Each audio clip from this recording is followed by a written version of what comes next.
You guys wanted it, so here's another journaling video. We're going to be talking about 7 journaling techniques that absolutely transformed my life.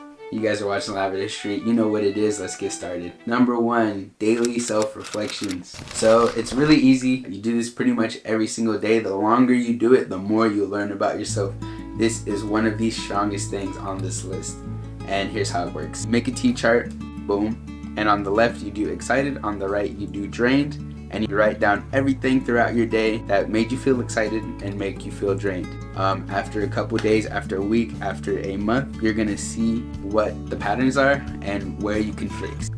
Number 2 is gonna be write a letter to someone who's hurt you in the past. A lot of times we do hold on to feelings and emotions from our past, whether we know it or not. And writing a letter to someone who's hurt you in the past is one of the best ways to just breathe, exhale, get something off your chest, and really explore your own mental and how you feel about the whole situation. This one does help you on the emotional side, less on the practical side, but we all know mental health is important, so let's keep doing them. Number 3, gratitude journaling. Another one of the stronger ones on this list. Y'all know how I feel about gratitude journaling. Like I said, I try to do it every single morning. Give me at least 10 minutes just to write something down and feel gracious. The goal for this one actually is to start being grateful for things that happen to us, whether they're good or they're bad, especially the bad. Number 4, journaling for when the worst has just happened. So this one is a little bit of an emotional journaling thing, but it's a tool that will turn your emotions into solutions and into actions. Let me explain. Alright, so you just want to ask yourself a series of questions. The first question you want to ask, objectively, what happened? What was the situation? What went down? Number 2, what did I make it mean and how did it feel to me? Number 3, if a friend was going through this, how would I help them out? And number 4, how can I resolve this issue with this person or the issue in general, and how can we move forward? Understanding these 4 questions and putting them together next to each other will allow you to pick how you react before you react and really slow things down, slow down the process. This is useful to help from people going crazy, fighting all the time, over-exaggerating. It really grounds you.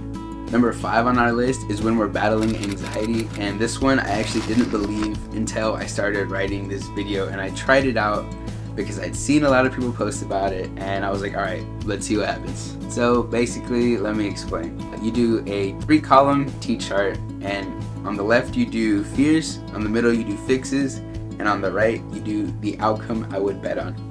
Now on your fears, you want to write out a situation that you think you want to go and do, but you think it's going to go badly. So for my situation, I actually put, I'm scared to take pretty girl on date because I think she'll think I'm boring.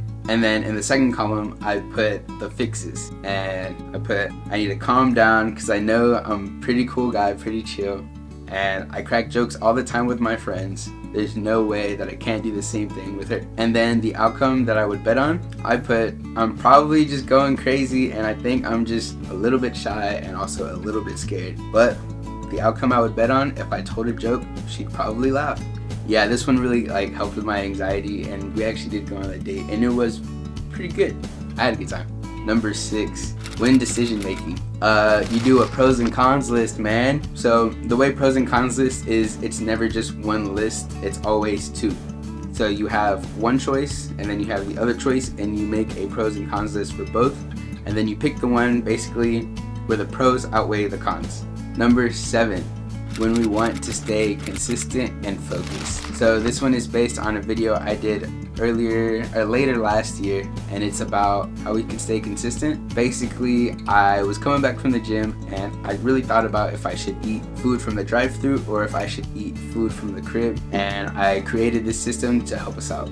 So it's based off the 5 pillars of self-improvement, which are health, wealth, mental state, relationships, and time. Basically, you want to be making every decision, boosting every single one of these. So here's how you do it.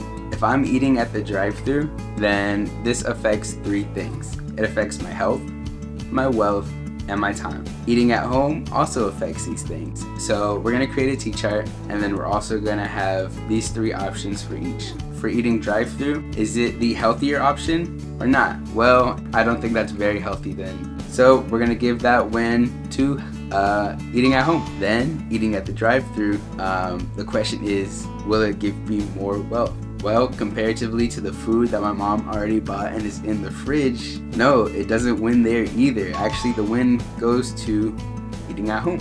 And lastly, for the last one, time. So actually, surprisingly enough, it is quicker to eat in the drive-thru than it is to make my own food. So I will give a drive-thru this win. On the very last one, they did outbeat the competition, which was eating at home. But now if we look at the scorecards, if we look at the grand total, the common answer would be, I should eat at home.